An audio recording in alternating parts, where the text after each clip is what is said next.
Today on Jimbo Vision, X-Men Apocalypse. Hey everyone, it's the end of the world as we know it as the mutants return in what is, if you count the Danish girl, the second X-Men movie of the year.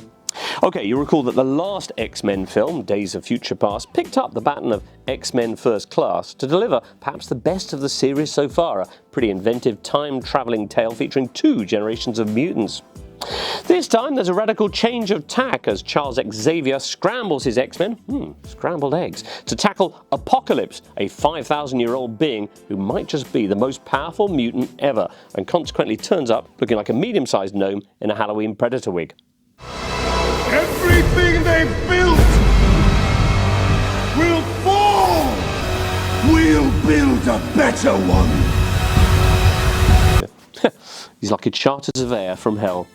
Now, it is about the most standard plot going. Supervillain wants to conquer the world, but that doesn't stop director Bryan Singer here treating it like some kind of holy text, ponderous and pompous with zero concession to the lay viewer, nor from treating Magneto's umpteenth moral flip-flop as a major revelation, despite the fact that he does this in every single X-Men movie. What else? Well, characters come and go without any real exposition. There's almost no humour. There's none of that gay rights or civil liberties subtext that Singer had done so well in the original X-Men, nor is there any real feeling that any of this is remotely genuine. Here, for example, a bit where Magneto, who's gone back to live in Poland, is about to wipe out all of his former factory colleagues who react rather like he's announcing new canteen hours. Think of the person you love most in your life. Now that person will know what it is to lose someone they love. Henryk, proszę cię, nie rób tego! My name isn't Henryk. My name is Magneto.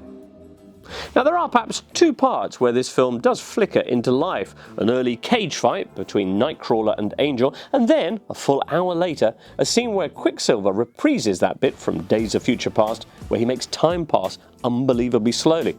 Something that director Singer is pretty good at too.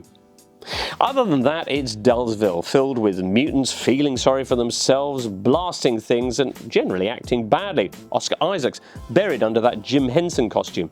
Sophie Turner, a long way from Winterfell, was a simpering Jean Grey. James McAvoy in trembly-voiced ham mode, and even Jennifer Lawrence, who may feel like she's outgrown this gig as a mutant smurf, given the way she delivers her lines like someone off down the shops to buy milk. As for Wolverine's brief appearance, well, he's in and out before you can say Tasmanian Devil, and without delivering a single line, the lucky fella. Perhaps the biggest issue of all, though, is the fact that apart from McAvoy's Don Johnson shirt, a picture of Ronald Reagan, and the odd music cue, the 80s setting is almost completely unexplored here, an appalling waste of what is surely the silliest decade ever. So, it's a bad film, this. Batman v Superman bad. And you have to wonder what has happened to Bryan Singer, a man who at just 30 years of age that brought us the wonderfully gritty Usual Suspects, a man who 5 years later kickstarted the superhero movie boom with the first X-Men, but whose artistic flair now appears to be buried under its leaden weight. And of course a ton of cash. Verdict anyway, X-Men Apocalypse nah. Extremely dull, exceptionally long. It'll have you dreaming of the X-Id. It's a 4 out of 10 on Jimbo Vision.